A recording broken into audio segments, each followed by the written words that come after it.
there's a biopic coming out about your Yes. life, Yes. which you've touched on before. Yes. Now, and I'm looking at the cast of this film, and this is Yes. like no joke. I mean, you have Mahershala Ali in it. Yes. This is right after he won the Oscar for Yes. Moonlight. Yes. Who are the other people in this film? We have Nia Long.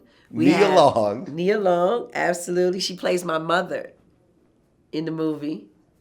Mahershala Ali, he actually plays my son's father in the movie.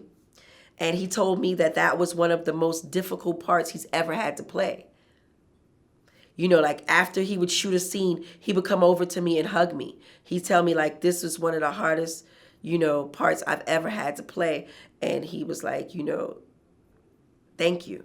And I was like, because it would take him a moment to have to get out of character, and I understood, because I lived it.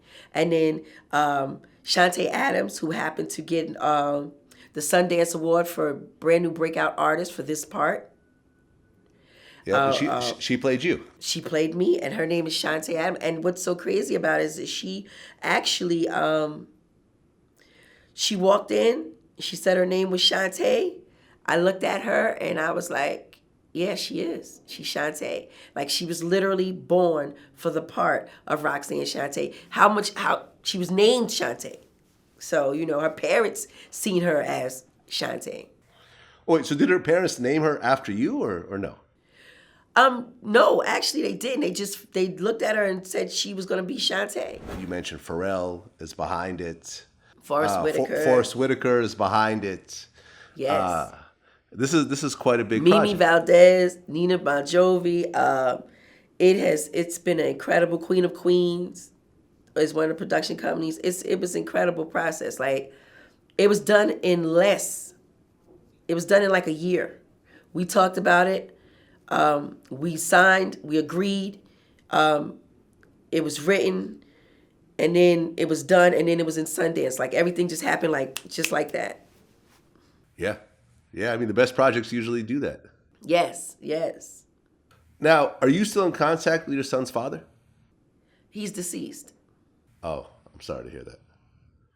But what was it like you and your son watching this and watching these violent events and the domestic abuse play out on the screen and so forth and having to relive all that? Well, when we were watching the movie together, I had my husband on one side of me, I had my son on the other side of me, and when something would happen, my husband would squeeze my hand, and then I'd look over at my son, and I would squeeze his hand, and I'm like, "You okay?" He's like, "I'm good." I was like, "Okay." I think that because that was my first time seeing it completed was at Sundance, and I chose to do it that way because I wanted to see it with an audience, and the audience knew that I was there. So when certain parts would happen, it was like everybody would look at me like the KRS-One record part, like, oh, And I'm trying to sit there, and my husband has tears coming out of his eyes, and I'm trying to stay focused, and I'm keep watching my son's reaction, and all I kept saying was, this was just the perfect time. I'm at the perfect place. I'm surrounded by the perfect people. This was the perfect production company. These were the perfect actors, and hopefully some young girl is going to look at the movie and say, okay, this has been enough for me. This is the perfect time for me to go. And that's what the movie was done for. That's what it is. Sounds like a hell of a movie. I can't wait until I see it. Absolutely, absolutely. Roxanne Shante, definitely an honor to be Thank you, speaking with you today. Best of luck, and look forward to seeing more big things for you in the future. Thank you, sweetie. Thank you. That's what it is. Peace. Peace.